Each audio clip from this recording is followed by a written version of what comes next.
在意大利乡村生活，如果你也喜欢小动物，可以开始考虑领养一只狗。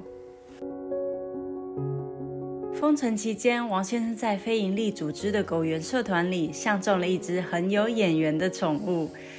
咦，这只狗是谁啊？怎么跟我们要领养的狗不太一样啊？我们是透过流浪动物非营利组织社团上看到的领养资讯，也因为当时疫情期间领养率变得非常的高，我们相中的流浪动物已经有人进行申请，而组织请我们填写一份问卷，问卷调查可以知道领养人的喜好、需求以及可以推荐的配对宠物。是的，这么贪吃又这么慵懒的狗就是配对而来的。向狗园提出领养申请，需要签署一份文件，要出示身份证明，而且收养人必须年满18岁。从狗园领养出来的宠物都已经经过结扎手术，而且小于3个月的小狗是不能领养的哦。意大利的宠物医疗以私人诊所为主，提供的医疗服务跟台湾差不多，疫苗施打、疾病检体、结扎以及安乐死。这一次呢，带我们家的 Evie 进行每年的疫苗施打，兽医师会先进行听诊、触诊、耳朵检查以及体重确认，询问我们宠物最近的状态，包括饮食、上厕所、活力等等，最后才进行疫苗施打的环节。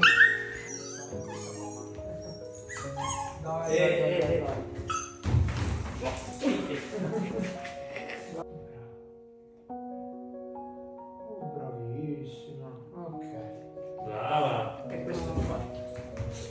E adesso la Brava, che brava te. Poi? Meglio? 2支疫苗总共108欧。接下来换我们家的猫猫 Layla 来施打疫苗，看它紧张的样子，我也很心疼。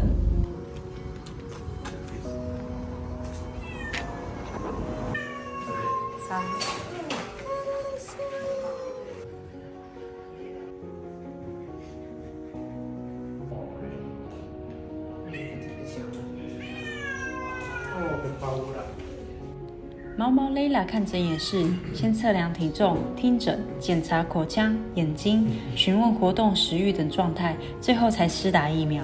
好险我家 Layla 是一只很害怕的猫，一直想回它的窝，而且没有攻击性。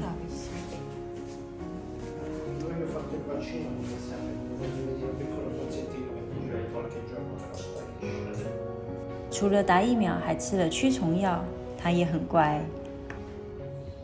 Oh, bravo. Cerca anche baffi. Brava.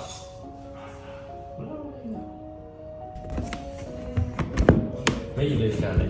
Le scale fa. 打一支疫苗花50欧。Bentornata.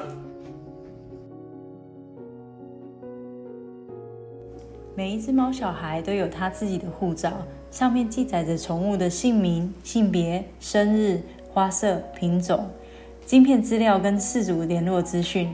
更重要的是每年的疫苗施打记录。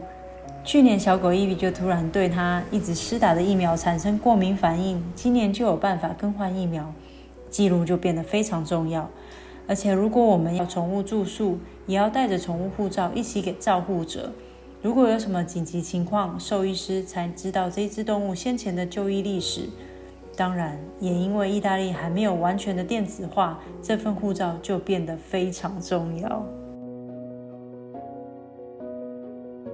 在意大利养毛小孩，有一些事情需要先知道的。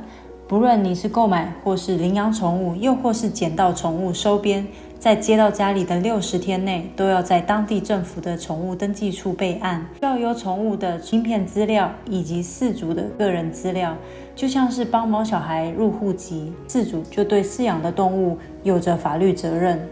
没错，是法律责任哦。生活在意大利，偶尔还是会看到一些宠物饲主被罚款的情况。那到底有哪些宠物法律是我们必须要先知道的呢？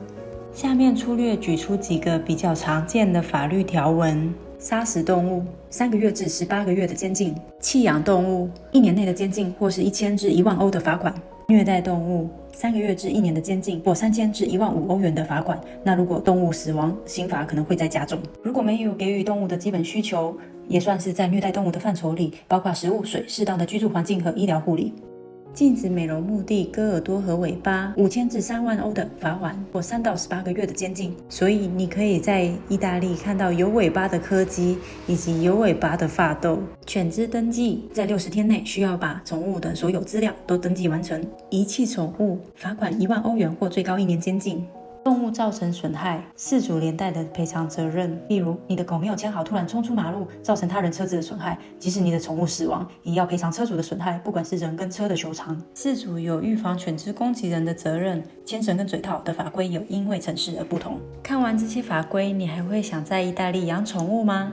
法律条文保护动物，也对于饲主有更严格完善的要求，规范饲主也保护动物。你们也赞同意大利的做法吗？关于牵绳跟狗嘴套的规定，每一个城市都不太一样。但是如果要放狗到处奔跑，城市里的狗狗公园绝对不会犯法。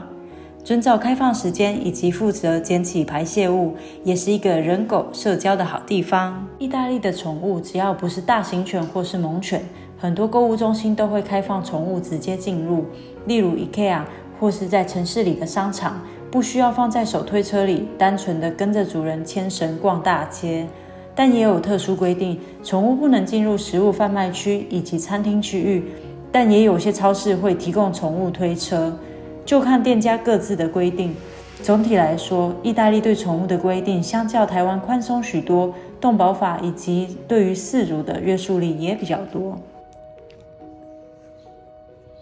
今天的影片就分享到这边，喜欢王太太的影片，请帮我按赞分享给你的朋友哦。我们下次见。拜拜。